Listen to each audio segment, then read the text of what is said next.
If there's one place that defines American motorsport, it's here. The sandy beaches a few miles away held races for decades.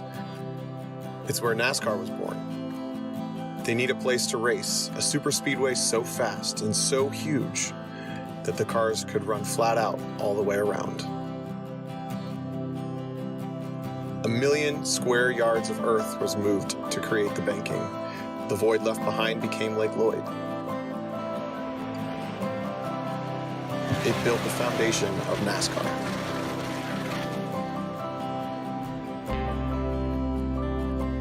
In the decades that followed, Daytona became hallowed ground. The trophies here mean more than any other. Win the 500? Put your name on the Harley J. Earl Trophy.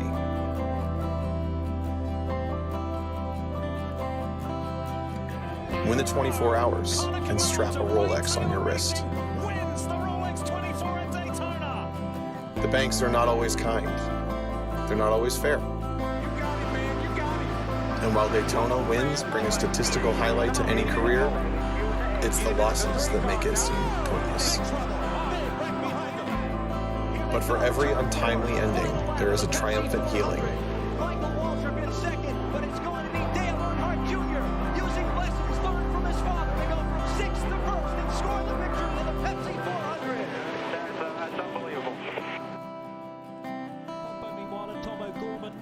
For every emotional victory, a mind-numbing realization.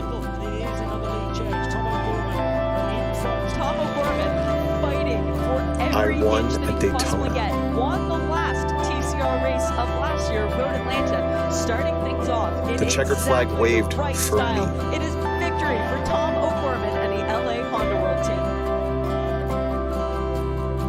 While it may be a highlight, it is only the beginning. Yeah, how could you not be smiling? I mean, if you'd have told me yesterday about this time that we'd be sitting here, I wouldn't have believed you. It's just the best day ever.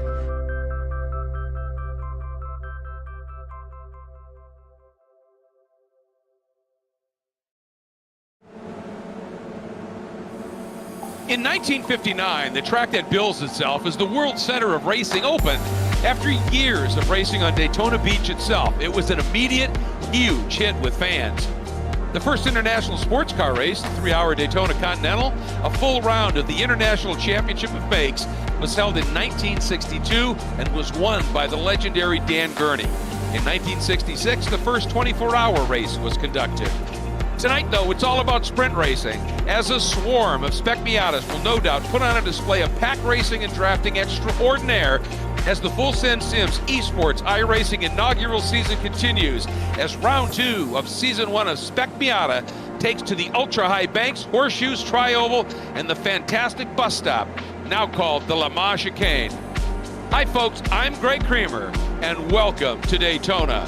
As always, I'm delighted to have with me on the call Mr. Kyle Heyer. And Kyle, tell you what, with these cars and this track, these races should be nothing short of insanely fun. This is going to be a fantastic night of racing, Greg. Thrilled to be back for round 2 of the FSS Esports Spec Miata series. Just a couple minutes ago, the Real World Global MX-5 Series finished up one of their races, coming to the checkered 4 across to the start-finish line. I'm not sure if we'll see things quite that crazy tonight, Greg, but it's always a possibility at Daytona. It is. I mean, just so much time at absolute full chat in these 170, 175 maybe horsepower cars. Drafting is everything here. Conserving momentum is absolutely massive.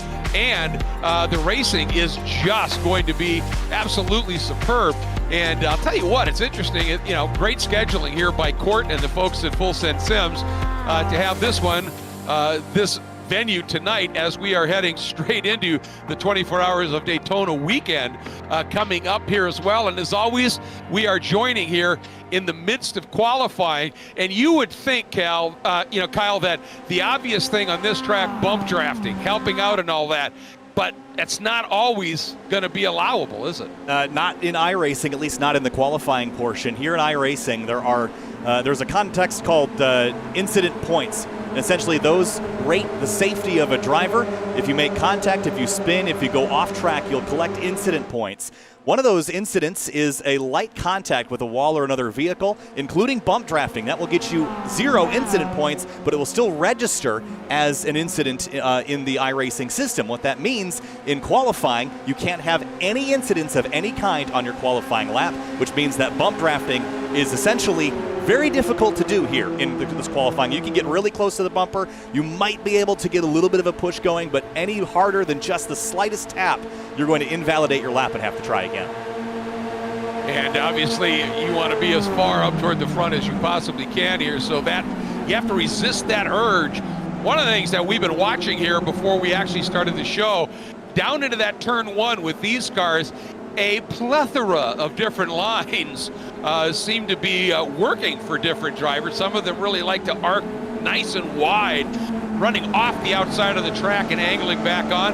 Others keep it a little more tightly pinned to the inside, but as they exit the turn, nobody seems to be really gaining more or losing much more relative to anybody else. You have the assistance of ABS in these cars, which will help you get on the brakes down there at turn 1. I always found turn 1 here in iRacing at Daytona to be extremely challenging in pretty much any car I've driven it in, but here in the MX-5s, they're pretty forgiving cars, so you can kind of take a variety of lines based on how aggressively you want to get on that brake. These cars are a classic example of weight shift, Greg, so how you kind of get on the brakes and how much you dive that nose, that's going to increase or decrease the amount of rear grip you have, and you want to stand the thing up on the nose and get it turned in as late as possible. Weight transfer, as I've said many times, and it's never going to change. Racing is all about applying physics, isn't it? It's all about it. It's just a physics competition at the end of the day. I mean, you're just trying to make it around the lap. It's kind of optimizing your way around. One of the tools here in iRacing that will help drivers is they have a timing window where they can look at their optimal lap, which will stitch together their best 3 sectors, and they can try to aim for that optimal lap. But the challenge of that, Greg, is you'll never really get there because you're going to optimize the tail end of one sector to benefit maybe the next sector, but you're going to give something up somewhere. And how you optimize it basically determines how fast you're going to be. One of the places I'd like to optimize tonight is that bus stop, the Le Mans chicane, as you called it, Greg. Heading through there and back to the start-finish line, as we've seen Morgan Burkhardt do now. That's a critical area for the final lap of our 2 sprint races. Yeah, you've got to flow speed through there, and these cars can do exactly that. And Burkhardt caught a monster draft all the way down the super stretch, the back stretch, and didn't lose anything through the bus stop, and then caught the guy that he's following. Right now he's got a 2:18.0 as a fast lap, and he just bettered it at 2:17.8. I had a feeling with that draft, this could have been a mega lap for him, and man, and he put it together, but then he runs out way, way wide. Yeah, gave it all down there into turn 1 and stepped over the line a little bit. The driver that he was following was Beans Forster in this number 23 out of Carolinas. He's got a 2:18.698. That was also his best lap. See the 32 Skip Rock Jr. go for a spin at the horseshoe there, but good lap there for Beans Forster, but everyone's still chasing Burkhardt. They're 8/10 back. The second place car is this one here. That's Jordan Rixigrini. I don't remember seeing this name last week, so maybe a newcomer here, Greg, but already making waves at the top of the order. Yeah, absolutely solid run there. After Burkhardt had just turned that stunner, Rixigrini turned that 2:18.6, and he was a 6'4", and as we saw last week, there's Morgan Burkhardt, and then the gaps are ridiculous. And between Rixigrini and Beans Forster right now, it's 56/1000ths of a second. I mean, it is incredibly close. Nicholas Rice-Puto sits there in 4th, Jordan Butler in 5th. Skip Brock was trying to really put down a flyer and had that spin, but he's still in the 6th spot. The 27 of Carlos Mendana is 7th. Court Schmidt, who had that great run to a 3rd place finish in the second race of the opening round last week, sits in the 8th spot. Andrew Wozencroft is 9th, and Brendan Huron in the number 45 sits in the top 10 as we're having a look here at Court. And he had a remarkable run considering where he started last week in the first race and where he ended up on the podium at the end of the second race. Really, really solid for Court. I think he started 15th or 17th or something like that, ended up top 5 by the end of race number 2. 4th there in the second race at Homestead Miami Speedway. So a really good run. He tied for 4th in the standings. But Morgan Burkhardt leads the standings with 54 points to Nicholas Rasputo's 38. So Morgan Burkhardt is certainly the one everybody is chasing. And we talked about this a little bit before the drop of the show, Greg, that some of the drivers will have to know that if they battle too much, Morgan could drive away. This NC Generation MX-5 here at iRacing doesn't have the strongest draft in the world, so if Morgan can break away, it'll be really hard to run him back down. And Morgan has shown, I mean, he just, liquid speed almost is what we were watching from him in that first race. He's fast by himself, and we just saw what he can do when he does get a tow. So everybody that's behind him is going to have to be awfully solid on their game, as you point out, to be able to stay with him here. I thought we should give a quick shout out to Tom O'Gorman. You worked with Tom and came up with that great video to open this up.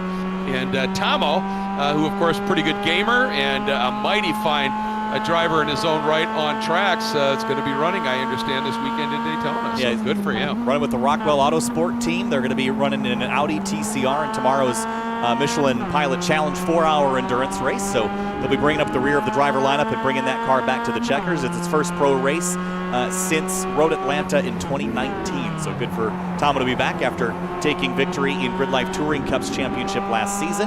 So an exciting week for Tom, and tomorrow certainly will be rooting for him. But yeah, it's going to be fun to watch. And last time he was at Daytona, Greg, he won the race. Yeah, I mean, he's got history, doesn't he? And it's going to be fun to watch. While we're passing around some thanks, how about a big thanks to the Court Schmidt and everybody at Full Send Sims, the title sponsor and visionary to setting up this FSS Esports iRacing Series in the Spec Miata Championship. Ooh, close there. And just a big thanks to them. They build these custom turnkey racing simulators with both real-world racing and simulation training in mind. And it's because of Court and the gang that we're able to be here and enjoying this tonight.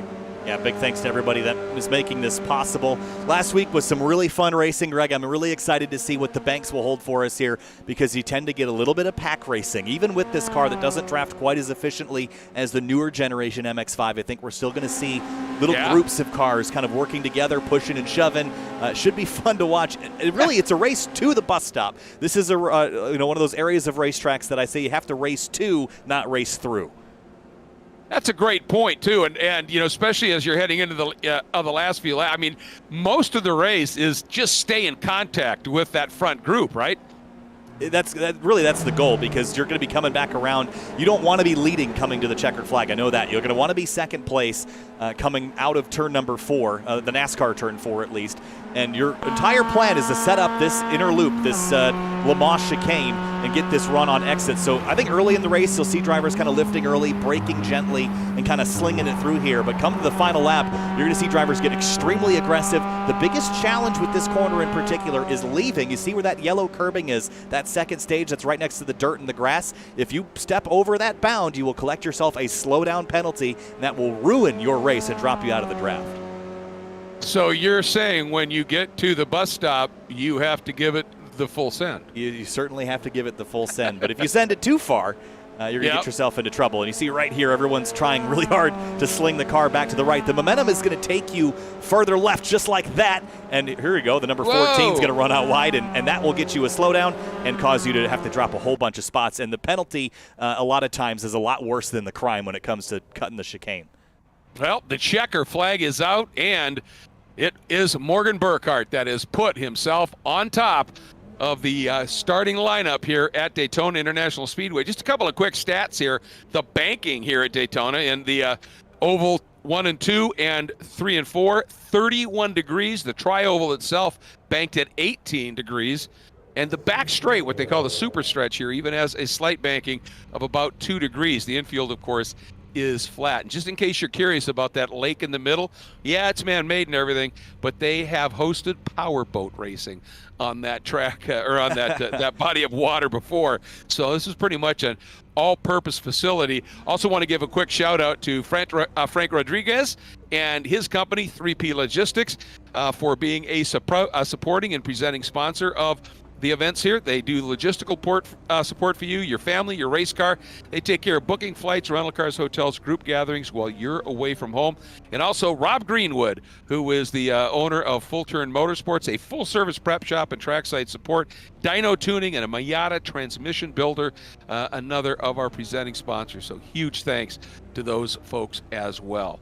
And we are getting ready to go here, Kyle. We certainly are. Let's run through the starting lineup here because the pace lap starts on the back straightaway here, so we're not going to have a whole lot of time to get through it. Kicking things off, Greg, with row number 1.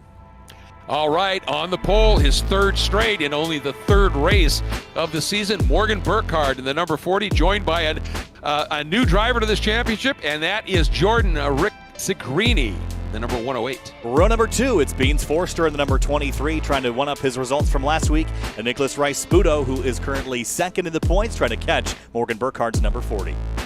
Row number 3, it's the 72 of Jordan Butler and the number 6 of Skip Brock Jr. and the number 32, very quick, last weekend at Homestead. Row 4 is Carlos Mendana in the number 27, and Court Schmidt tried to grab another top 5 after race 2 last week. Row number 5 on the inside, the number 80 of Andrew Wozencroft. On the outside, the number 45 of Brennan Huron. Row number 6, Enrique Tomeo in the number 10, and Seth Spolman in the 42 rolls off 12.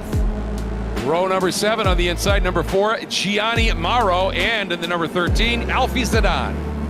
And in row number 8, Christian Rice-Sputo in the number 18, and David Carrillo's number 95 starts 16th. Moving back to the next row, it's going to be the number 50 of Stephen Blethen and the number 21 of Jose de las Casas. And in 19th is Luis Malares in the number 08, and Caleb Pocock in the number 6 starts 20th. Starting 21st, the 17 of Max Bankin. Starting 22nd, the number 22 of Joe Camilleri. 23rd place is Levi Knupp in the number 931. Brian Carl starts 24th in the 14. Starting 25th, the 73 of Wayne Buttermore. Starting 26th is Rich Green, and rounding out the field in 27th, the 98 of Max Schweid.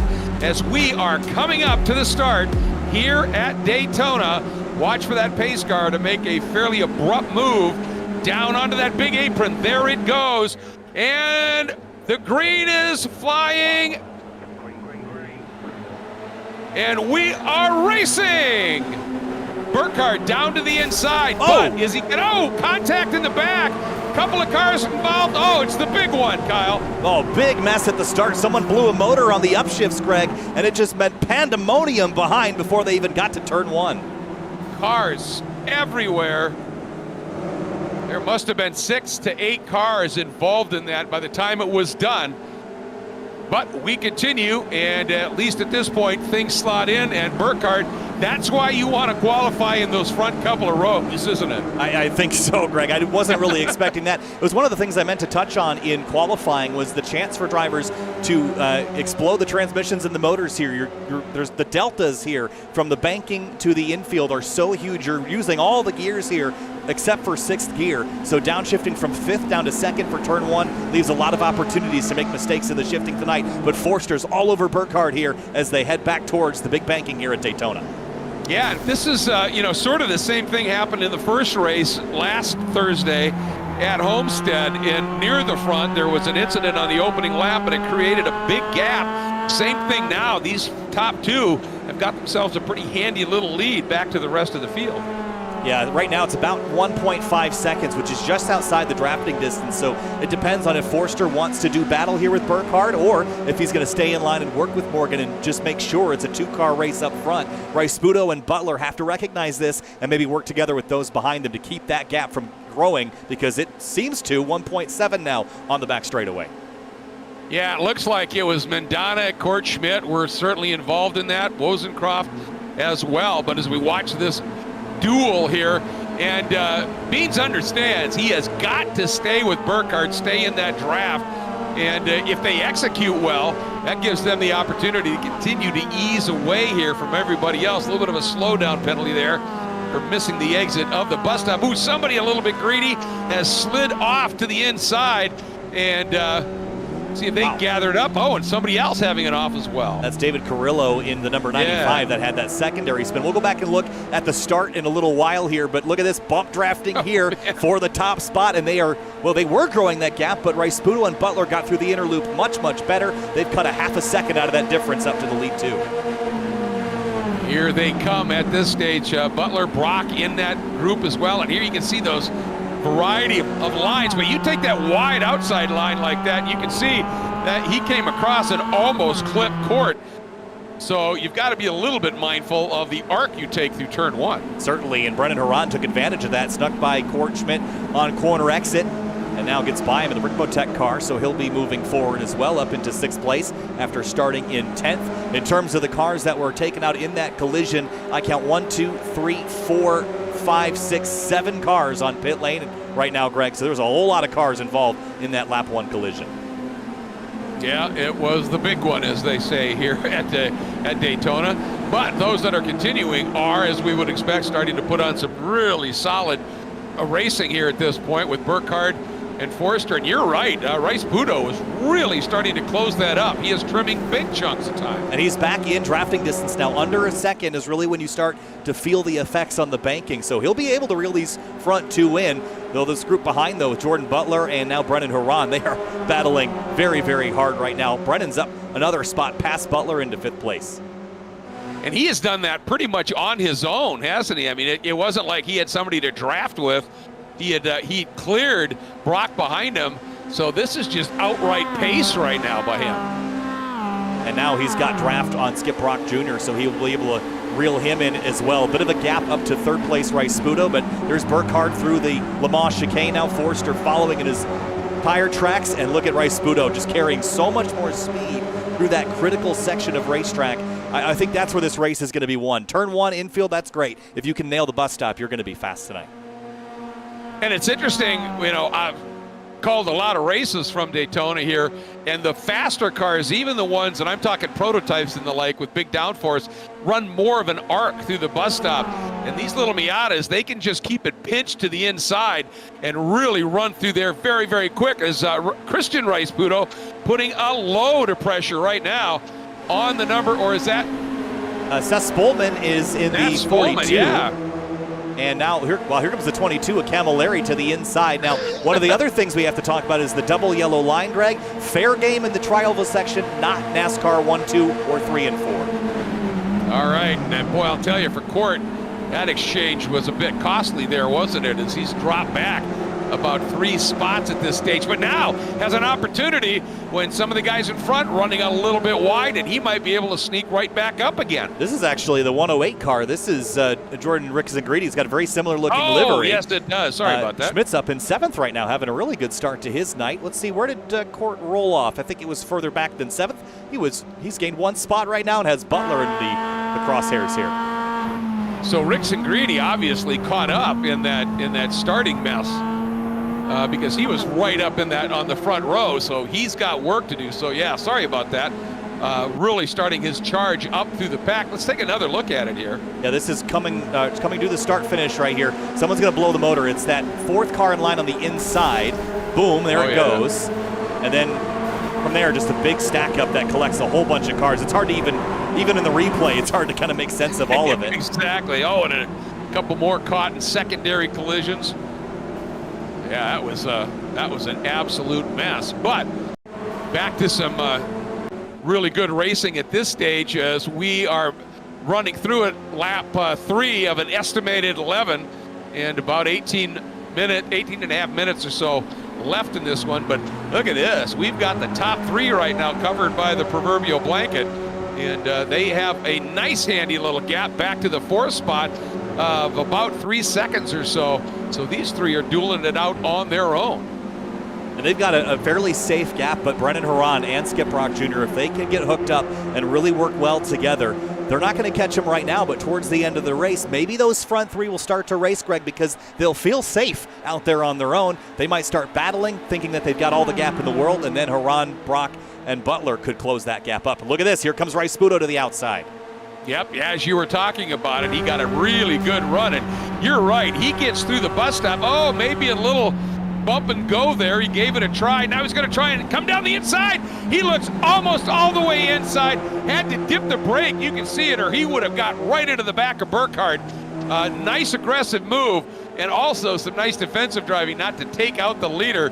Does he hang on to second, though? That's the question. Here comes Forster back down the inside. He's going to jump right back between the 9 and the 40, and take note of their liveries, Greg. Teammates first and third right now, so yeah. Forster's kind of fighting his own fight amongst these other two. I'll tell you what, right now, Rice Budo is, you talked about it, gets through that bus stop incredibly well. And I wonder if that may not have been just a little bit of a test on his part. What kind of run can I get? What can I do? Can I make the run, get by both of them by the time we get to the start-finish line here? You do explore those options early just to have it in your back pocket. We've got 16 minutes left. You might as well try it now before it's too late. Give it a go, see what you got, and then you can kind of reformulate your plan. I think for a lot of drivers, this is a car that they haven't had a lot of experience with lately. They've probably driven the newer generation Miata a lot more, which is a much stronger drafting car. So you have to kind of relearn in this dynamic environment with these other cars how this car drafts. Remember, this car isn't used in official racing and iRacing anymore, so you don't really get a lot of opportunity to test it in traffic, and that's a great strategy here by Rice Budo to kind of give it a go and see what it's got. Look at him laying back here as well before the interloop so that he can facilitate that big run. Oh, he gets through here so quick through that new, as they call it, Le Mans chicane. A lot of it comes on entry, but then you can throw it away, and he keeps it under control. Looked like he may have clipped that yellow there, but he didn't go over it. So, yeah, I mean, look at the amount of ground he made up, Kyle. Yeah, a couple tenths of a second easily, and he's still got some more room to spare. You kind of want to have a gap up to the car when you get back onto the banking, because you'll kind of be able to do this slipstream effect and kind of slingshot right by. He's going to get to the quarter panel of the 23, but he pulls out and hits that wall of air and kind of stalls. But he's going to get in line with Burkhardt now, and look at how he picks up the draft again. Well, this might do it for him, too, because if he can get that toe, he's not close enough to get much of a side draft off Forster, but if he can get the toe off Burkhardt, but Forster is going to go deep on the binders down into one, and he's been watching Burkhardt with this big open arc, and Forster's going to force his way down to the inside. We have a new leader. Question is, does he hold it coming through turn 2? He's got it right now, but let's watch as Burkhardt has the inside line down into the International Horseshoe. Forster gets pinned a little bit outside. Here comes Rice Budo down to the inside as well. This is great stuff, but you know what, Kyle? This is what we were talking about. These guys start running side by each like that, and that group of Butler, Brock, Schmidt, and Horan coming behind him can start to close up some ground. Those four having a superb battle as well. Almost too superb, Greg. I was going to say in the background while we were watching those two fight, these four were side by side and even 3 wide on corner exits. So they're not actually gaining ground. They're losing ground doing this. They might have already given up on trying to run down those front 3, but I don't think they should. There's still a lot of racing left in this first race. Still plenty of time if they get organized. Yeah, you bet there is. And if anybody has a little bit of an issue up front, these guys, as you said, could be there in a heartbeat. And, you know, you don't want to just kind of think, well, I'm just going for best in class right now in terms of being outside of a shot at that top 3. And, boy, Court getting a great run, but there's absolutely nowhere he can go with it as he gets right up on the back of Skip Brock. But, well, he gives Brock a little bit of a bump, and then Brock floats out, and now they're side by side down the long super stretch, and boy, it's an antagonizingly slow easing ahead by Court. Now the question is he going to be able to hang on to it here through the bus stop, because you can go in these cars side by side, some serious curb hopping. Wow, that was absolutely awesome all the way through that side by side. Fun to watch, Greg, but they're just giving away more and more time doing this. Huge amounts of time. They just lost 1 full second from the entry to the bus stop to turn 3 on the NASCAR banking. So that was a huge loss, but they're having a lot of fun. I'm sure they're grinning under their virtual helmets here. And Court Schmidt now overtakes into 4th place as the front 3 still remain Burkhardt, Forster, and Rice Budo. Yep, Schmidt, though, has Butler now right behind him and giving him a run. You know, it's too bad there's not a button you can push that gives the hand signal to line up. You know, you joke about that, but a lot of people would like that, because, you know, in this kind of racing, hand signals are really crucial to understanding when you want to push and when you don't want to push, or when to stop pushing before you get to the braking zone at the bus stop. Meanwhile, back for 2nd place, Forster's losing some ground here with Rice Budo battling, and Burkhardt's now driven away 1 second advantage to the 40. Well, and I'll tell you, you just with the smooth consistency of Burkhardt, Forster and Rice-Budo, they cannot be racing each other this early. And they're paying the price for it right now. That's at what, almost 2 seconds from Burkhardt back to Rice-Budo now. We saw Morgan was so much quicker in qualifying on his own. So if you let him get away without a draft, it's going to be hard to run him back down. So they have to kind of work back together. Remember, we talked last week about co-opetition. Same thing here at Daytona. Now, the thing is if you're the guy sitting in second, in this case being Forster, and if you sense that Rice-Budo might be a little bit quicker, at that point, is it a smart move to let him through and then try and latch onto him? I'd be nervous about getting teammates nose to tail, Greg, because once they're like that, they can start throwing defensive moves. And I like being in the middle where Forster is, but if I'm losing ground, you got to try something. So maybe that's a better strategy than losing a whole bunch of time. But once you're packed up back together, I don't want to let those teammates start working together against me. Yeah, it's a really, really good point. And yeah, we saw how quickly, Court was up in fourth in the blue Spec Miata there, slipped back all the way to seventh, and now is fighting his way back up again. And it's just how quickly this can change when you start going side by side with each other. A little bit deeper. Here's a 08 and the 108 battling, Molares and Rixengrini. And I think that's Camilleri and the 22 just behind them. This is a battle for 12th place. Rixengrini's got to be beside himself right now after qualifying on the outside of the front row, getting caught up in that mess and having to fight his way back up through the pack. We know he's quick, but you get this far back, and sometimes there's just not a lot you can do with it.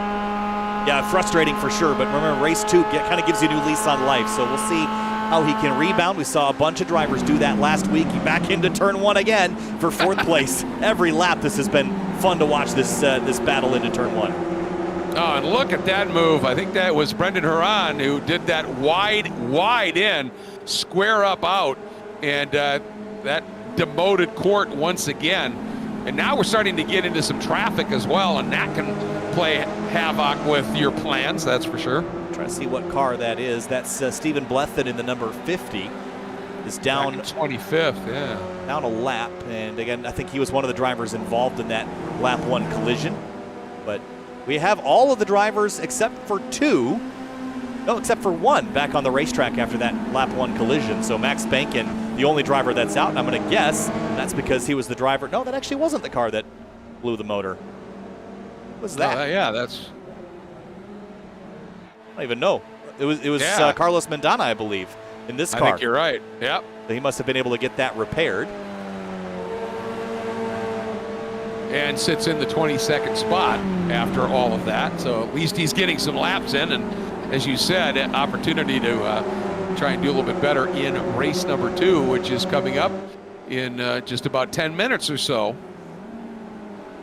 All that's watching happening. Him fight through the pack, and then back to this battle. And again, Burkhardt, I'll tell you what, once he smells that little bit of a lead, he is tough to be able to close up on, isn't he? He really is, and 1.3 seconds is the gap, and now Forster and Rice-Budo, they're not even that tight together. I think Forster's a little quicker than Rice-Budo, and Nicholas is actually having a tough time hanging on to his rear bumper. So this is what I talked about earlier. The draft is there as an assistance. It's certainly not going to automatically get you the track position that you need. Some really close quarters action unfolding here. Caleb Pocock sitting in the 9th spot. A lot of pressure coming from Christian Rice-Budo, and I think that's Jose de las Casas in front. It is. And we hop on board. And almost 3 wide for a moment. The 21 tucks back in line. A little bit of wobbling and weaving there on the banking there, Greg, as the 18 splits the difference and now looks drivers right down the backstretch. Well, and that just gives you an idea of just how much the draft can get you. And you suddenly have this head of steam that you don't normally have, and it can surprise you a little bit. In the Daytona 200 last year here in bikes, for real, one of the riders got an immense tow and smacked the wall exiting NASCAR 2, somehow held on to it, but he said, I've never been that fast back there, and that was on a bike, so a car punches a lot bigger hole. Imagine the GTP cars doing 205 down into turn 1, and let alone the 130 is manageable. The 205 I can't even begin to understand, and no ABS in those cars either. So Pretty wild things. No ABS, and with all the downforce they make, you can go impossibly deep at that speed before you brake, but you overshoot that by just a smidge, and it's an ugly ride. Going a long distance in a short amount of time, so a split second in the cockpit on the brake pedal is a big difference. Here's the battle for fourth again. Skip Brock Jr., Jordan Butler, Court Schmidt. At this point, they're 12 seconds back from the leader. Game on. Go get them. Just race at this stage. Here's a little bit of a bump and help, and look at this. Pops to the outside. Got that toe between these two, and Court now making that long run, but he's on the outside heading into the bus stop. It's going to be tough. Breaks a little earlier, the 72, back up the inside, slip and slide right back in between and through the exit of the bus stop. We haven't actually seen anybody, I don't think, get a penalty there in the Le Mans chicane just yet. Everyone's been behaving on the track limits there pretty well. Yeah, they've done a nice job. But look at that, just that little breathe by Court as he got in there. Look at the gap it opens up. And that just points out once again how crucial keeping that momentum is. And by dipping the brake just a little bit earlier than everybody else, those guys in front flowed through there, and it really cost Court. But now he's close enough, picks up that toe, and that gap is disappearing in a huge hurry. Yeah, Haran had a big lift there on the front straightaway. He could have gone faster, but he got on the brakes and watches these three battle. Contact ahead. Skip Brock Jr. got some contact from Butler. Now Court Schmidt into the back of Butler, and again, nose to tail, accordion effect down there at one. This is literally bumper cars at speed, and huge fun. And that car sitting back there at 8th, behind this group, is that Christian Rice-Budo or is that a lap car? That is a lap car. I think a lap car. Yeah, I think you're right. I think that it's Blethyn in the 50 that's clinging to the back of this. Carlos Mendana that you just mentioned just had a problem. Let's go see what happened. Ooh, I think this might have been.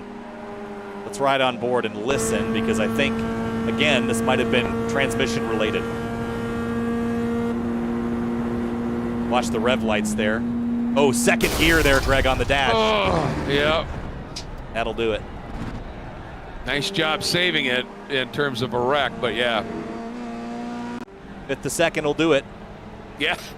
And actually, one of the things I was mentioning earlier, I thought these drivers wouldn't touch sixth gear, but we saw with the onboard of Court Schmidt that they are definitely in sixth gear in the draft. We'll ride on board here with Nicholas Rice-Budo. Sixth gear right there, even behind Beans Forster, not fully up to speed. So they're in sixth gear. You lose a ton of torque and in sixth gear when you shift, so you really have to be in the draft to utilize that extra gear. And Beans Forster is closing up noticeably on Burkhardt. A couple of laps ago, we were at 1.2, 1.3 seconds, and now for a minute there, he was underneath 0.8. He had made up over half a second, but just that quickly, then Burkhardt just flows speed through that bus stop, the Le Mans chicane, and opens it up again a bit. On board with him now, we saw 122 to 124 by yourself, so any extra miles an hour there is all draft related. 0.8 back. Look at 128. He might even hit 130 down here at turn 1, 129. Not quite 130, but that's a good 5 miles an hour, and that's 0.8 of a second back, Greg.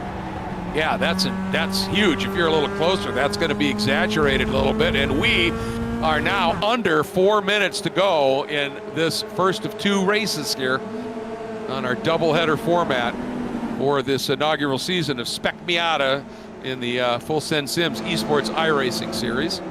That means that we should be coming back to the white flag next time by. Look at this battle. Back to Spolman, Christian Rice-Budo and Jose de la Casas battling on the front stretch. This is for 8th place.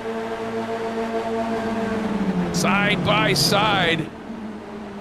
Up and around the outside. Question is that going to stick? No, he tried to turn in.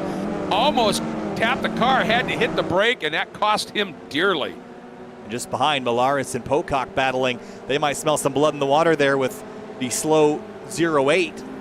Is that Wozencroft, actually? No, that's Pocock and Molaris. Spolman was the car I was saying was off pace there after that little moment there in turn 1.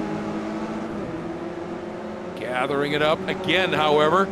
And what's cool about this is, all right, you may not be in contention for that win, but you find these guys racing and racing incredibly hard, even outside of the top 10. And, the grin is pretty much the same size as those guys up on the podium. Oh, that was an aggressive move down to the inside and darn near collected that other car. Love watching the weight transfer through the kink. You can see the cars leaning over on their right side tires. And this battle back here, this is for a top 10 spot, so they're fighting pretty hard for it. As they come back up onto the NASCAR banking, they're going to continue their duel all the way until the bus stop. And trouble for Morgan Burkhardt, a slowdown penalty, Greg. He's had to slow down and give up time. Beans Forster takes the lead. And that had to have been through that bus stop, one would think. Let's take a look. Oh, yeah, he got offline just a little bit, and there it is. That's all it takes, Greg, just the slightest bit.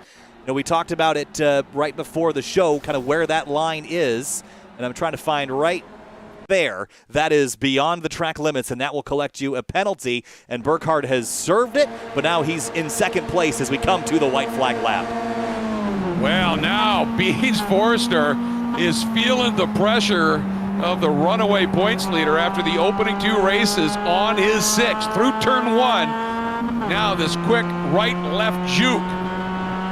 Just hit your marks, and a lap car coming out of the pits. Hopefully that lap car is aware. He does. Beautiful job. Stays way outside. And I'm not sure Rice Puto's out of this yet. He's made up quite a bit of ground as well. And here we go now, Kyle, heading into that all-important infield kink. Yeah, this is a big moment for Rice Puto as well, because he needs to keep this gap small enough that he can run these 2 down on the banking when they get to NASCAR turn 3. While all this is happening, this is a big scrap back here for 4th place. Court Schmidt, Skip Brock Jr., Butler, and Haran. They're side by side into the kink themselves. Tell you what, Court seems to be able to find his way to the front of whatever pack he's in late in these races.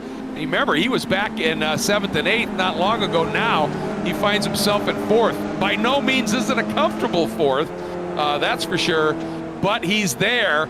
And the question is that where you want to be? Do you want to control things or not? Here we go now.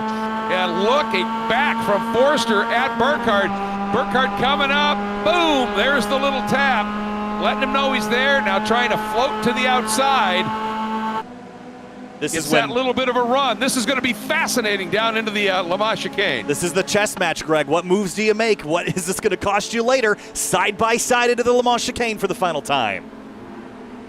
And Beans was not going to just open it up. But now, does he stay in the track limits? He floated wide. Here comes Burkhardt. Burkhardt read that perfectly. Oh, he might have gotten a penalty, Greg. He's slow. He did. He was awfully close, Kyle. Yeah, I think a little bit too far. We'll have to go back and look at that. But Morgan Burkhardt through 3 and 4, the NASCAR banking, he led every lap but one where he got a penalty. He fought back for it, Greg, coming to the checkers. He sure did. And here we go. Checker flies for Burkhardt. 3rd win in a row. Forster, another podium. Rice Puto right there in 3rd. And here is this battle.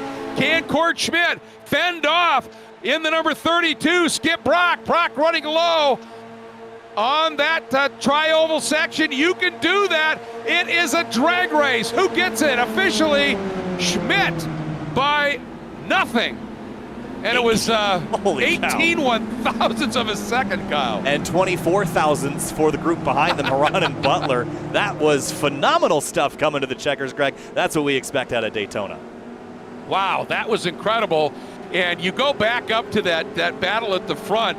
I think what Burkhardt did that was absolutely brilliant was going into the chicane, the bus stop, at the back. When he got to the outside, that Beans Forster, look at how close that was. Wow. And for both of those battles, battle for 4th and the battle for 6th. Look at that. That's incredible stuff. Really, really cool stuff. Very quickly, let's run through the results here before we turn the heats over. Race results: Morgan Burkhardt, Forster, Rice Puto, and Schmidt. And Skip Brock Jr. rounding out your top 5, Greg. Close battles all the way to the checkers there. Absolutely. Brendan Haran sitting in 6th, Jordan Butler in 7th, Jose De Las Casas in 8th, Christian Rice Puto in 9th, and Caleb Pocock once again in the wars all day in 10th. And look down 11th through 20th here, page number 2. Malares, Spolman, Wozencroft, Camilleri, and Wayne Buttermore, your top 15. Then Green, Tomeo, Zidane, Canup and Carl, the rest of your top 20. And rounding it out, Gianni Morrow, in the 21st spot. Jordan Ricksagrini, who qualified second back in 22nd. Blethyn, Schweid, Carrillo, Mendana, and Max Bankin completing the field. Obviously, some of them having problems. What I was saying was, I think that as soon as Burkhardt coming through at the exit of NASCAR 2, when he was able to get up on the outside of Beans Forster, and that forced Beans to tighten his entry up into the Le Mans chicane. And I think that's what forced him a little wide on exit. And that was just, once again, great racecraft after making that same mistake himself by your race winner. Another look again at that start collision that kind of caused a big stack up here. The 80, and then right there, just cars getting turned every which way. Not really much anybody could do at that stage there, Greg, but just try to drive through it. I'll tell you what, the number 80, as soon as that let go, I mean, he immediately dropped to the apron, did everything he could, but just a bit too close. And look at that chamazel behind him. That is what you call, as David Hobbs would call it, the Grand Carambolage. Yeah, they just call it the big one on the NASCAR side. It's not quite, not quite as great of a statement, but warm-up period here for race number 2, kicking off in just a couple of minutes, Greg. But what did we learn? We learned that the draft is powerful, but only if it's applied to the right way at the right time. Otherwise, you can lose the leader. We saw them almost do that with Morgan Burkhardt. Absolutely, and you can also see that Morgan on his own, even with somebody pairs drafting behind him, is not an easy guy to catch here. You know, while we got this little break, I want to remind everybody there are some awards that are going to be handed out during the course of the season, and at the end of the season in particular. The top 3 will be receiving trophies. First place will also receive a direct drive wheelbase. Second place will receive a set of load cell pedals. And third, there's a prize coming. Hasn't yet been announced, probably mid-season. They will come up for that. And again, a big thank you to 3P Logistics and Final Turn Motorsports. 3P Logistics, tailored trackside support, race car storage, maintenance, repair, and transportation. And Final Turn Motorsports, front-running chassis builder, partnered with the best engine builders in the Spec Miata class, and driver development from licensing to pro-level racing. And of course, a huge shout-out to Full Send Sims that have custom-built rigs for top racers that have reported an increase in confidence on track, and you know what that means? Faster lap times. Full Send Sims has already proven that they are successful.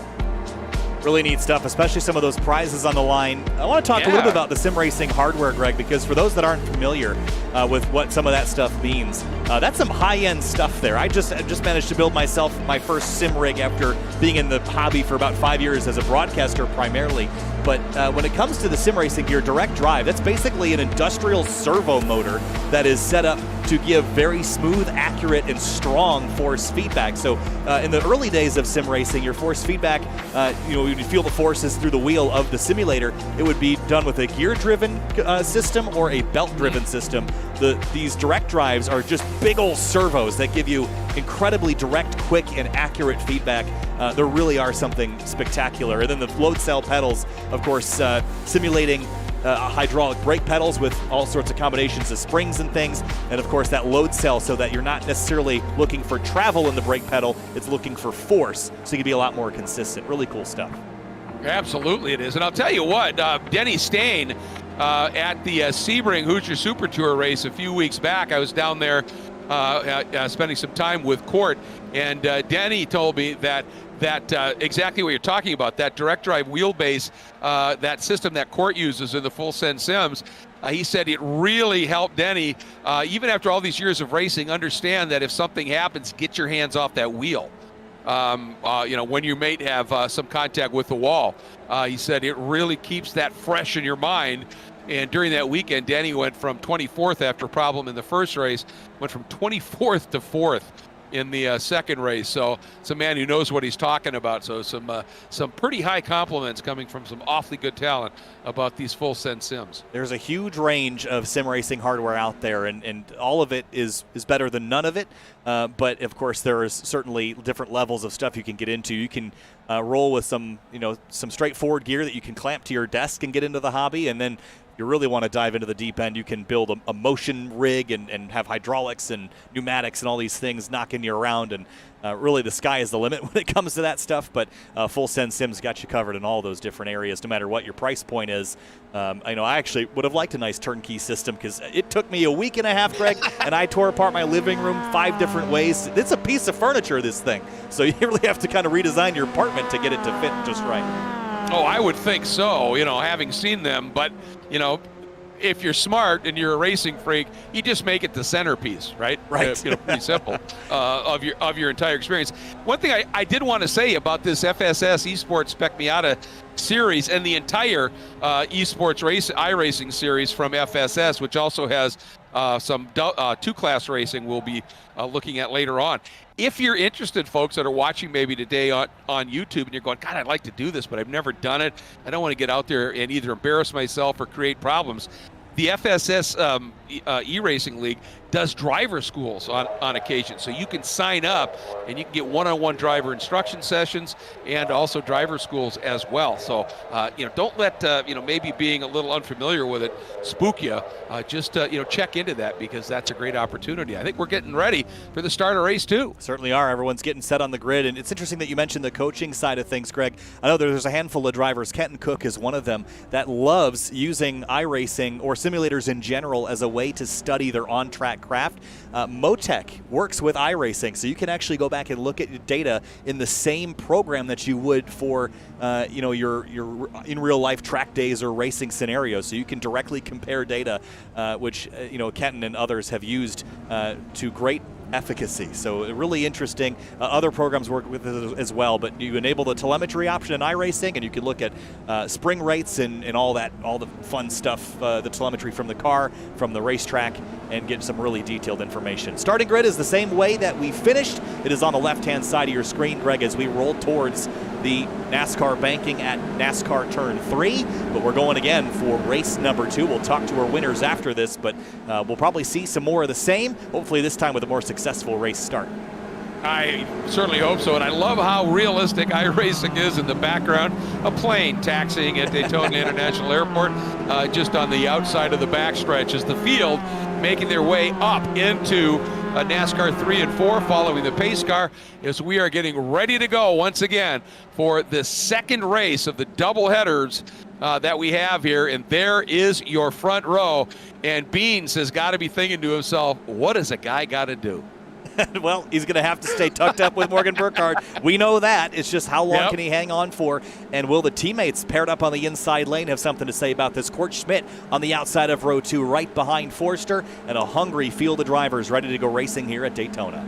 Yeah, and Brock, who had that little bit of an issue as the pace car dives down, and the field now under the control of Burkhardt as they are rolling up to the starter stand. We're green, and we are racing, and right away you can see Burkhardt got that little bit of a jump, nose ahead with Rice Puto on his 6, but now Schmidt pushing Forster out and around the outside. So far, looking a lot better. A couple of cars running into the grass. Boy, I'll tell you, it turns into a bottleneck here, and hopefully everybody able to get through without any contact. And Beans having a real rough ride at the exit of 2. That may have cost him that second spot.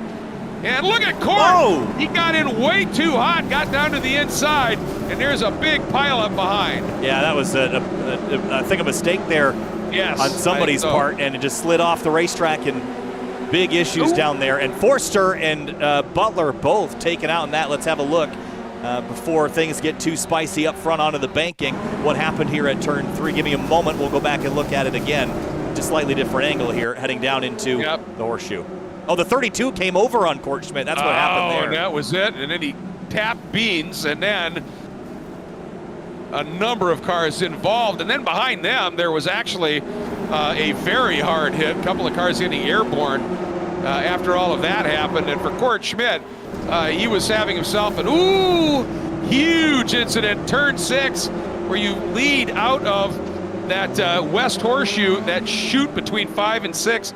And up onto the banking, lots of cars. And I'll tell you, Andrew Wozencraft, he's just having one heck of a day. It's sometimes you're the bat, sometimes you're the ball. And Mosencroft has been the ball a couple too many times tonight. Look at Burkhardt's advantage with all that chaos from the leaders behind him at the horseshoe. He is up 1.7 seconds on his teammate and a further 1 second back to Christian Rice-Spudo. And look at this battle. Haran and Jose de la Casa side by side into the inner loop. They need to get together nose to tail here to keep those teammates from running away. And what's interesting here is obviously we've got Rick Segrini up there with an absolute shot at it here. Rick Segrini, who had that great run in qualifying and then got caught up in that first battle. He's right back in with a shot at this thing. Right back in it. You can't give up. Yeah. And he's right behind Never give up. Court Schmidt, so that'll be real easy to tell who's who, right? Two blue cars, nose to tail. Yeah, exactly. Here's Court, who even with that bit of a moment there still is able to hang on to the 6th spot. Then Rick Segrini behind him. Then Levi Canup. Remember how far back Levi was that first race? Ooh, big lunge down the inside here by Christian Rice-Spudo. More trouble on exit. Oh, man, everybody's in that one. Oh, one car up on its lid. That's the 108 upside down, Greg. There's the commentator curse. Yeah, there it is. Unbelievable. Suddenly pit lane getting really full. Yeah, just 2 cars sideways ahead of him, and the 21 gets tagged, and then both of these two, Court Schmidt and Rick Segrini, ended up and over the top. So it was actually Segrini that went inverted, huh? Yep. And Court ended up just whacking that inside barrier. Well, turn 1 at Daytona, it is one of the more difficult corners. You're coming from such speed, you've got that bit of banking, and you're bending as you brake and heading down into the turn. I mean, it's just a crazy piece of racetrack, and it's caught more people out here as we're back now looking at the number 4, I think, of Gianni Miaro. Hope I'm getting that name pronounced right. I think so. There's Alfie Zidane in the number 13. This is a battle for 7th place right now. And they've got Stephen Blethen behind. Remember, he was a lap down in the previous race, so he's back on the lead lap. Now inside the top 10, and Luis Malares in the 08 had some issues with that lap 1 collision in race number 1. He's also rebounding. I'll tell you what, I think Blethen has an opportunity for a top 5 here. You remember that second group in the first race that Court was involved with, those guys. He was able to stick right with them through the entirety of that race after he lost that lap, and look at that move. It's around the outside. Those two were bump drafting, but not very efficiently, and Blethen just drove right by him. Now Miaro goes side by side into the Le Mans chicane, clears Alfie, and carries on into 8th place. By the way, for 3rd place, Rice-Spudo has dropped back and picked up Schweid in the number 98. Maybe this was intentional to slow up and get a drafting partner, because he was kind of in no man's land before here, Greg, so maybe this is all part of a plan. Well, you know, as you said, if you're just losing ground, there's no point, you know, in proving the definition of insanity, right? You know, doing the exact same thing and expecting different results. So you might as well change something up, and maybe even here, letting Schweid go, tuck in behind him, and see if Schweid has a little bit more pace, but then immediately attacks on him. This isn't going to do it. Nope, side by side, I think they're battling. Maybe this wasn't as coordinated as I suspected. Well, it was a great thought, though. It was a great thought, but they're going to continue to battle here and drop a little bit further behind. Alfie's got an issue. He's down on pit lane. This appears to be a manual pit stop. It wasn't like he reset. He came down pit lane. Maybe there was a penalty of some sort that he was serving, but I don't know exactly what scenario that would have been, and maybe a jump start, but that's the only situation I can think of. As we go to 5th place, Carlos Mendana and Seth Spolman. Now, with that car being jacked up on both sides in the pit lane, is it possible to put on a new set of tires here? Sure is. I don't know that it would be advantageous to do so, but it certainly would help you. I just don't think that 3 laps at Daytona is going to cook them to the point where they're very useful. Yeah, that's a good point. But, you know, I love how some of these cars using that arc to get through and the approach here into turn 6, man. Open that angle up. The problem is if you go over there and then you don't get it turned down in time, then you're fighting to get to the apex, and you actually run a much longer line. And even if you're running a little bit quicker, when you use up way too much real estate, that faster but longer line can be slower here. And here we go. This battle is on once again. Rice-Spudo and Schweid. Oh, big send into the inner loop there by Schweid behind. Had the rear end hanging out. Big cut there on corner exit. We'll hope he can stay in the throttle and not have to give up some time. I think, well, he might be good. Yeah, he's slow. maybe. No, he's slow, about 10 miles an hour off, so he did get caught. Yeah. Those margins in this stuff, watch it here. This is the telltale, isn't it? Right here. Oh, yeah.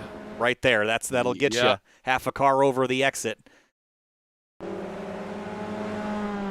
A price to pay. Yep, and again, you have to carry speed through there, but you're threading the needle. If you don't get it quite right, it just doesn't get you the same momentum boost that it does if you nail it. And the line between getting it perfect and getting it completely wrong is so tiny. Seth Spolman has had a big crash here. Yeah, yes. Look at that. Making his way down into pit lane. See if we can figure it out here. Go back a little further. He was battling through the bus stop right here, gets turned off the nose and pow into the outside wall, and that's what did the damage to the 42. Down pit lane. Tough day for Seth, heading, as you said, down into pit lane. And I think the issue there in the Le Mans chicane is these cars, they're incredibly well handling, obviously, but if you get in really hot and you're offline, you're wide going in, they just don't have any downforce and they don't have a lot of stick on the nose per se, and it's really tough to get it back to that second right-hand apex so you don't run wide when you get to that little left flick back up onto the banking. You get a car with a lot of downforce on the nose, it just pins it, and you can run that wider arc because you know it'll turn in for you. Not so much these guys. Certainly, and a little bit of battle back here for, I think this is for 5th place, Carlos Mendana and Stephen Blethen, trading spots here. Some people were asking, Greg, about spinning when you spin 2 feet in. Could you explain the when you spin 2 feet in thing? Yeah, what that basically means is when you spin, clutch and brake, same time, both feet in, hard on the brake, hard on the clutch. One keeps the engine running and not stalling from a long slide, and 2, the braking obviously scrubs speed in a hurry. Once you start to feel the control come back just a little bit, then you release, keep that clutch in, but release off the brake, find your gear.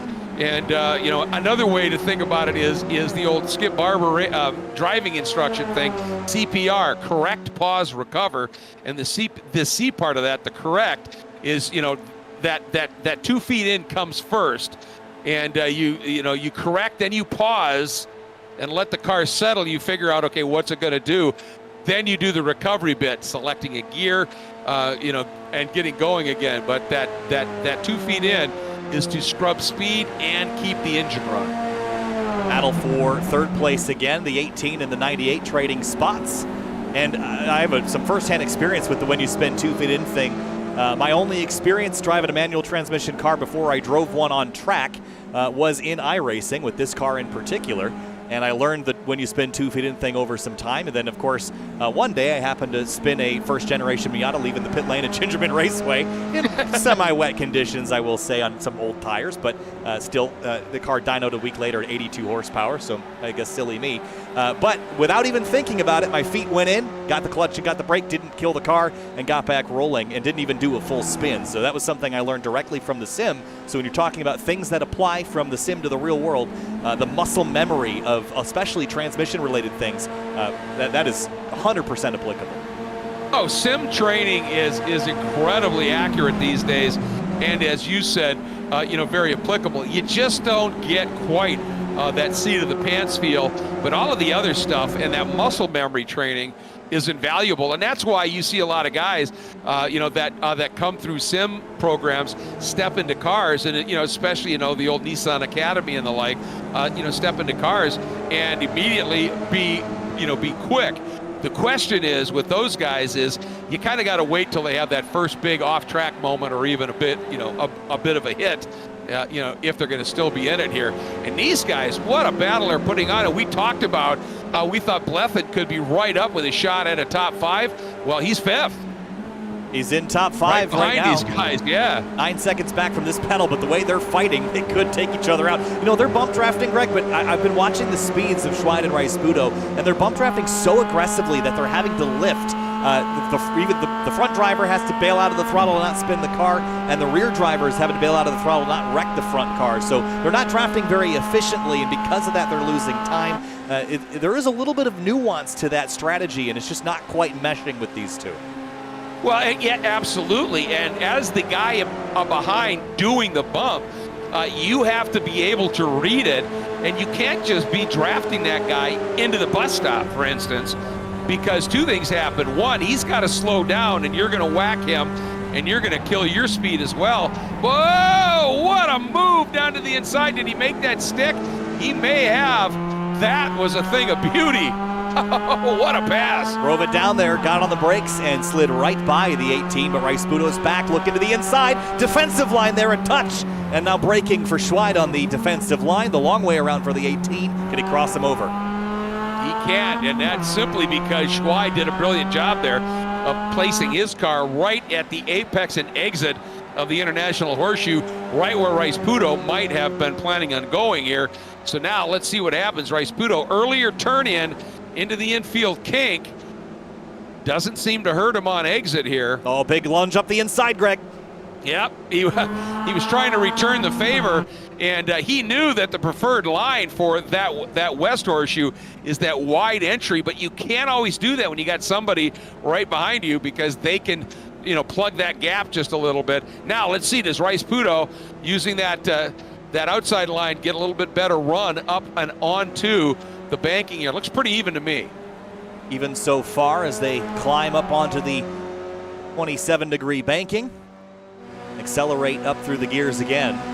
No challenge for the lead. Morgan Burkhardt's got that by 6.5 seconds, all thanks to that lap 1 horseshoe collision. But here comes Rice-Buto now with this big run, a push. Does he stay in line for the inner loop this time? No, he does not. Here he comes. No, here he looks, but then has to back out of it just a little bit. And that's kind of what I was talking about with that bump draft, is you've got to, as the following car, read it and understand that you've got to get out of it just a little bit, or you're both going to get overslowed, because you're going to tap the guy in front, who then's going to have to check up big time, and that's going to blunt your speed. So you've got to read that, and that's where that efficiency you're talking about comes in. Molares and Mendana fighting for 6th and 7th place. I think Mendana got himself a cut course penalty right there. Yeah, sure looked like it. It's such a fine line, Greg. The iRacing 24 Hours at Daytona was just last week. And, it's really interesting when you watch drivers in an endurance context, they don't struggle with that particular corner that much. But the same week, iRacing had its 45-minute IMSA replication races that are sprints. And often you'd see drivers getting penalties. It's just the context of mind of a 25-minute race, having to push every lap, versus we need to make it to the end of this race. We can be cautious through here. It's amazing the difference in the number of penalties we saw. Oh, absolutely. And, one of the big things with that is with endurance racing, you're going to stay off of curbs a little bit. You're not going to hammer them as much. All of those little things come into play here. It's a good little scrap here for 13th, Seth Spolman. Jason Alfie and Brendan Haran down the front stretch here. Getting that big toe right here. But over to his left, way down to the inside. That's going to blunt things just a little bit here. So I believe... Good track awareness. Correct me if I'm wrong, Greg, but I think Brendan Haran's got some real-world racing experience. And I saw something going into turn 1 that I'd like to bring some attention to at this stage. Sure. And I don't know how much of this was coincidence or if this was intentional, but if we ride on board Seth Spolman's car, watch right here going off into turn 1, right? Oh, we didn't see it that time, but the first time through, the replay didn't catch it. There was a slight little brake application before going into turn 1. Now that can be one of two things in my mind. Either it is a reflex that Brennan's got from real-world racing where you're clearing brake knockback before turn 1, or it's an indicator to the drivers behind that you're about to start braking, as I think Spolman's gone off course. Yes, he has, at the exit of the horseshoe. But an interesting note that it could have been a real-world reflex making its way into the sim, making sure your brake pads are settled up against the rotors. that's a really good point. And the other part of it is since he was way down to the inside and was straddling that double line, and remember, at that double line, it flattens out to the left side for the driver on that. And if you're way down to the inside and straddling that, you may just have to brake a little bit sooner, and you might just do that, brake sooner, but a bit gentler as well. So that might be it on top of it here. Look at this, same sort of a deal here. The one thing I've been noticing here with Schweid's car, as he comes down that banking, that car is moving a lot once he makes that approach into turn one. And, these are all running the same setup. So some of it might be his attack angle. Some of it might just be tires going off of it. Tires, and certainly your driving style as well, and how much you're throwing the weight around. You can definitely tell in a car like this who's being really smooth with their inputs and who's kind of throwing the car around. You can see just by the rate of pitch every time the car jumps on the brakes or makes a corner. Really interesting. You don't really see that quite as much with the GT cars here in iRacing. They're more stiffly sprung. But here in these NC generation Miatas, it's very apparent who's got the stabbier inputs versus who's got them smoothed out. Yeah, without question. And I think Schweid is one of those guys who's aggressive, and I think he plays, what I call pitch and catch just a little bit. And in a race car, pitch literally means pitch, as in roll and yaw, and you just sort of pitch it in there a little bit. And, then the yaw happens and you, as Tomo would say, turn into it. But that's not always, by any means, the fastest way around. All you do is ask a guy named Morgan Burkhardt, and we have watched how absolutely smooth he is. And it's just tough for anybody to match that. And, when you're really throwing the car around, it's fun. It's not always the fastest way to go. Certainly not. Right now, he was one of the fastest cars on the racetrack last time by. The fastest was Jordan Butler, one of the drivers involved in that lap 1 collision in the horseshoe. He's down in 14th after starting in 7th, but making lap times that are as fast as Morgan's. Yeah, he really is, isn't he? I mean, he's running second to a second half quicker than the guys in front of him. And so he's got opportunity. That guy in front of him is Jordan Rixagrini in that number, that blue 108. So Jordan Butler is, it's a battle of the Jordans is what it is. And I think they're going to have to do this battle before the race is over, because we have about 5.5 minutes left. And last time by, Butler, as you mentioned, was a full second quicker. So he's going to get there in the next lap or two, and we'll bring you back to that battle when it kicks off. Go back to third place. Bryce Budo had to go the long way around some lap traffic. That's going to put him off groove. I think that was the 22 car of Joe Camilleri, who's out of the pits in a lap down. Yeah, and he did a nice job talking about Bryce Budo in not running off the track when he got caught out there, but it still cost him a lot of time and space. As you can see, that margin up to Max Schweid. And getting back to another thing to keep an eye out for in that turn one is when you've got somebody that turns in a little bit sooner and you've got a little bit more of an open arc down into the corner, when that driver that's in front of you floats out just a little bit, if you're close enough and if you're confident that you're not going to get into the side of him before he turns back in, what you can do is just release the brake just a little bit. And, when the other guy's braking hard and you release, it's like just this little squirt, and suddenly you fill that gap. But it's really crucial if you do that guy understands that when you pop in there, that you're there. Because if he turns in, and if you try and do that as the guy is starting to turn in, it's going to end in tears. So you've got to read the guy in front incredibly well to make that work. But it works when you do it right. And especially if you've got that gap before you get to the turn-in point, if you can sneak the car up the inside and get that overlap, it's absolutely a fantastic way to get alongside, especially in a corner where you can't apply all your braking force in a totally straight line. The ABS helps in these cars. When you race cars here without ABS, it is a lot more challenging to turn and brake on that flat surface down there entering the first corner. It is notoriously difficult, especially on cold tires and cold brakes at the start of a race. Oh, absolutely. And I mean, it's, and the problem is with the ABS, if you get in too hot, it isn't a panacea that just solves everything. If you get in way too hot, that ABS sometimes just, sort of goes numb. and you've got to come off of it, and oftentimes by the time you save that, now you're way wider off track. So lots of things to be thinking about here. And for Morgan Burkhardt, all he's thinking about is just keep hitting those marks, because his margin now is up to over 11 seconds, pushing 11 and a half, and it's his consistency. I mean, the best lap of the race early on, he turned to 2:18.4. But, Kyle, we've been talking about it for lap after lap. He's in the low to mid 220s. Nobody else is matching that level of consistency.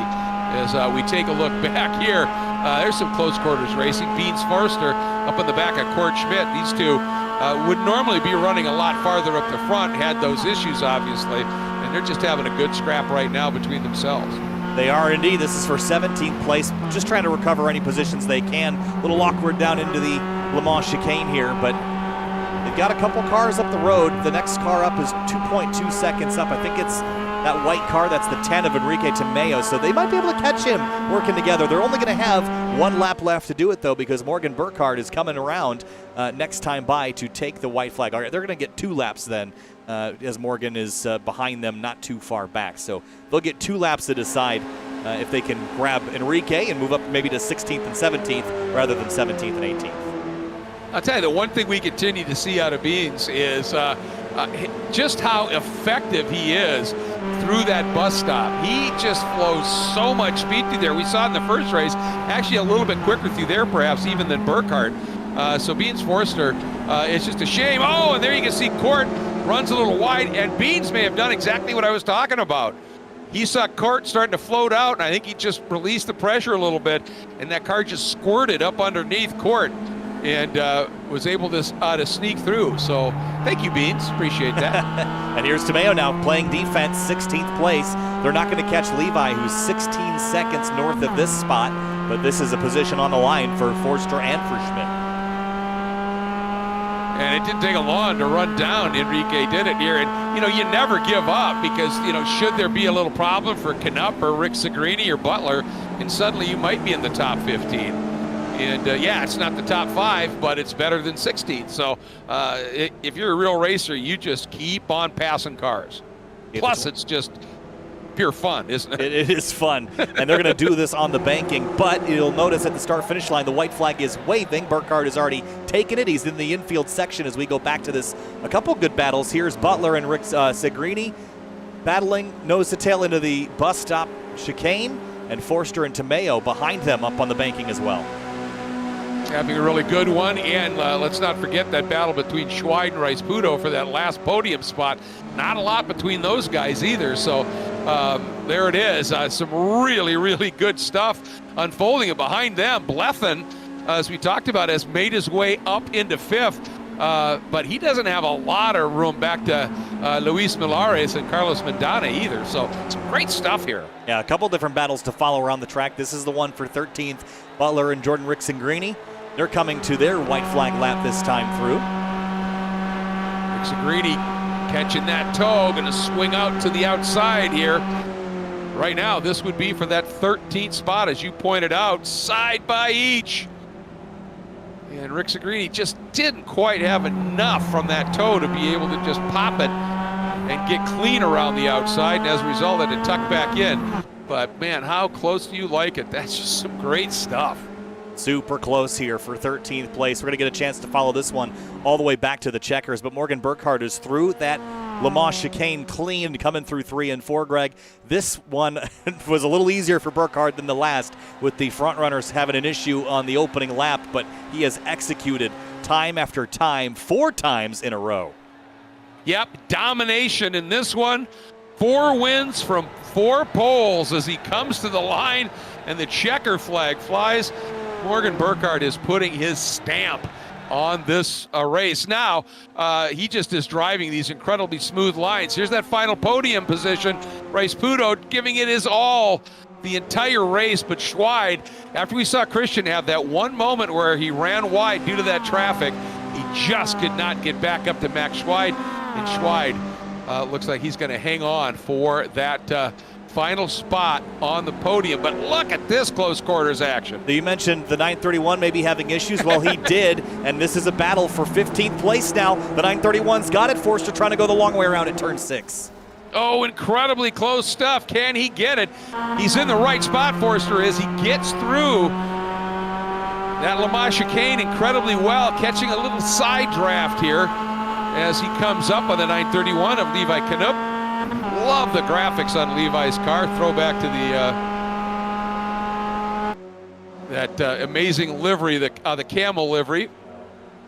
And look at this. Forster eases through. He's got it cleared. Now, thing is, can Knupp do something and make a move as well? And can Court Schmidt closing on the back of these guys with that double draft? What can he do here? Big understeer there for Knupp. Yes.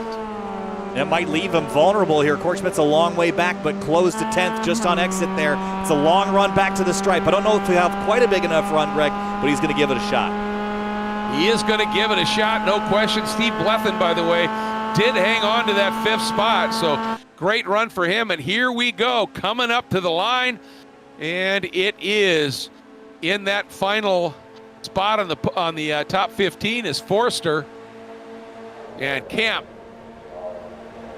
As they come to the line, Knupp will hang on to 16th, and Schmidt will be 17th with Enrique Tamayo in that 18th spot. How about Stephen Blethen up to 5th? Look at the starting position on the 50.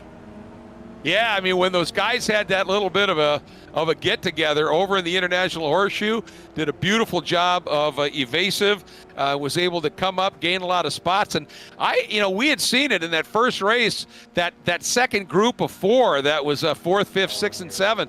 He just stuck to the back of them once he came back out. He had pace. He showed it in this race. Great run. And maybe passing more cars than anybody else, I think, for sure.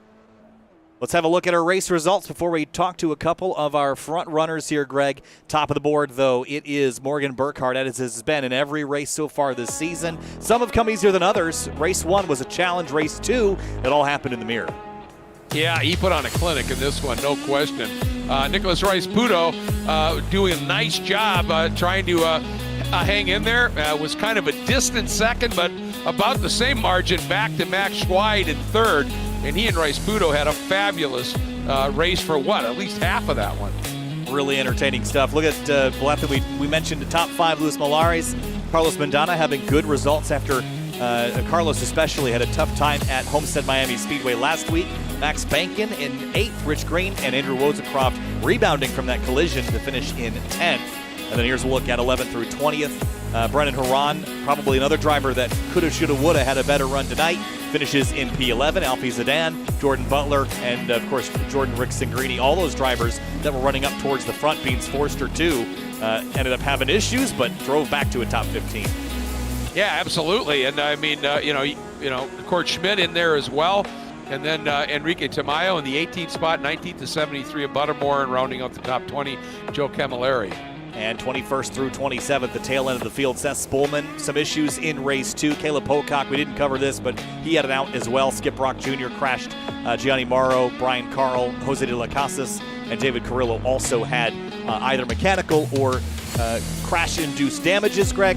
So that will round out our field. They're going to have to look for some better results next week. We're going to talk to our winners in a moment, but next week we're heading to where I thought we were going last week. That was Sebring International Raceway, another one of my favorites. Man, I'll tell you, just starting off with some absolutely incredible venues. A quick shout out here to Max Bankin. Remember, he was dead last after blowing his engine in the first race. Ends up 8th, so he did a nice job in that one. I just wanted to give him a shout out. But yeah, Sebring, Homestead, tight but smooth. Daytona, big and wide open but smooth. Sebring, big and bumpy. And that track, that's going to be a whole different dynamic for these cars and these drivers. I love Sebring.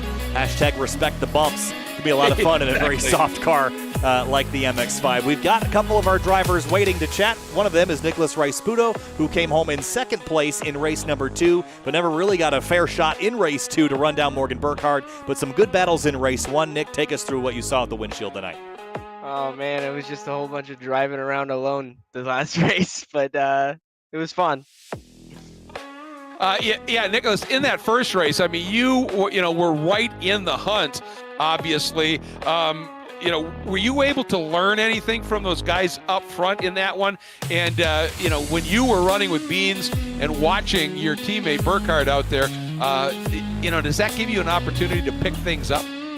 Yeah, we were, Morgan and I were trying to link up the whole time. That's why I was trying to get around Bean. But, yeah, those Morgan was on another level tonight. Yeah, I'll tell you what, though, but, in that first race, you and Beans were able to stay right with them. And, if not for that big incident in the second race, you might have been a lot closer. But nonetheless, just a superb run here. And more importantly, I think both of us all night long got your last name correct.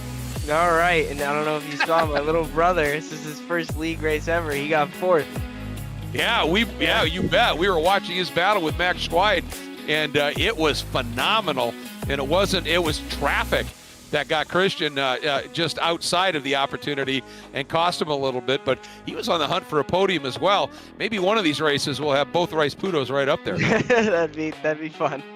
All right, man. Congratulations. Thank you. You guys have a good one. You too. All right, that was our second place finisher. Morgan Burkhardt, though, again, swept both races tonight. Race 1, a battle all the way to the checkers, lost the lead coming to the white flag, gained it back. But Morgan, race 2, that was a little easier. All the drivers in the mirror kind of had an issue on that opening lap, and then from there on out, clear sailing. Yeah, I mean, it was pretty interesting in race 1 because I didn't think that I was going to be able to kind of break away. So I got pretty lucky, and I got some breathing room about halfway through, and I carried that to the last lap or so. And it's a good thing I had the buffer because with how hot the track, I think it was like 120-degree track temperature going into the first race, and I kind of had to push the car a little harder than I wanted to, so I worked the tires a little harder. And I went into the bus stop on the second to last lap and just overshot it by about half a car width, got to slow down, and then was able to kind of get it back on the last lap. So that was pretty good, but really lucky in race 2, not getting collected with the... Actually, I don't know what happened. I just know that nobody was there when I came out of turn 3. Yeah, well, it was a couple of cars got together going into the International Horseshoe, and one got cut down to the inside and came back and just collected pretty much everybody else. Lots of evasive. But going back to that first race, it looked like through the bus stop, Beans was actually a little bit quicker than you, and that's where he was able to really get a run and just stick with you. And then when you overshot it, it looked like, all right, this could get real interesting. And then he returned the favor for you. But you guys were in real lockstep in that one. Oh, yeah, for sure. I mean, I've raced Beans a bunch, and I've raced Nick a bunch. So I'm really comfortable with the both of them. And yeah, basically, there's not really an issue going bumper to bumper to bumper into the corners. And I got to admit, on the last lap, I had no intention of actually passing him into the bus stop. And the little kind of feint worked. So I'm happy about that. Yep. Well, hey, that's all part of the of the game. As I say, it's high-speed chess, and you make your moves. And you did it again, man. 4 wins, 4 poles. Not a bad way to start a season. Congrats. Thank you very much. All right, man. All right, looks like we got one more driver I think we should talk to. Stephen Blethen in the number 50 car. Came a long ways back to finish 5th. 23rd to P5, Stephen. What a drive. Take us through your race. Certainly there was a lot of carnage in and around, but you made it through and finished top 5. Yeah, it was a great race. It was just kind of survival in the beginning there, but had a lot of fun, and just wanted to jump on here and tell everybody that this is a great group of people, a lot of fun. Even if you're new to iRacing, this is definitely one of those groups to join. A lot of great people and a lot of good support here. I agree with you. Everybody is just top class, and I love the fact that this series will actually help you out with driver schools. If you're not real familiar with racing and iRacing and you want to give it a go, don't let that frighten you off, because they can come in and then people can they can see what a driver of your capability can do. I do have to ask you, in that second race where you had that great comeback, when everything happened in front of you in the International Horseshoe, you just did an incredible drive of evasive, and that just helped you out immensely. Yeah. I feel like some of my SCCA racing, been racing for a long time, kind of just take it easy, right? So I think that's that green to checker initiative that we have in SCCA. Slow down, relax, don't look for that sneaky position, and just let everything unfold around you and get through safely. That's the name of the game. Yeah, absolutely. I mean, you know the old adage: you can't win the race in the first lap, but you sure can't lose it. And you had some really heads-up driving, and perhaps the drive of the race coming from that far back up into fifth. Well done, man. Thank you. All right, that's going to wrap up our interviews for the evening. And Greg, final thoughts here on Daytona. This has been a blast.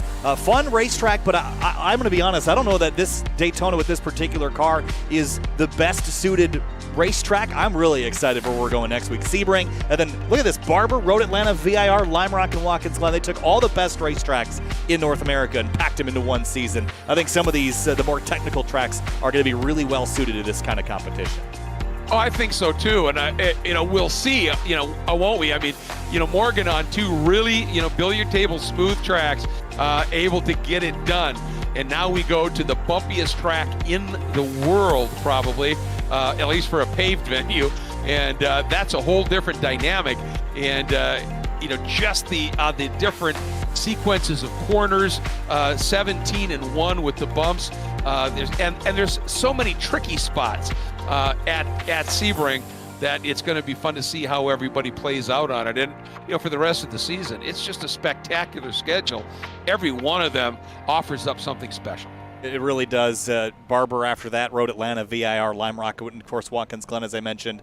We're going to end on a very, very fast track just like Daytona, and in between we have a lot of technical ones as well. VIR should be fun with a lot of flowing corners, Greg, but that's going to wrap up our second week of action. We'll be back again with Sebring next week. So this was a great one, but someone's got to take down Morgan Burkhardt, Greg, before he runs away with the championship. Yeah, somebody's got to step up here, and we've seen a couple contenders. I think Beans Forster certainly would be one that pops into mind. And I'll tell you, Barber, I can't wait to see these guys backing it in down into turn 5 in a couple weeks. So, folks, it's been awesome.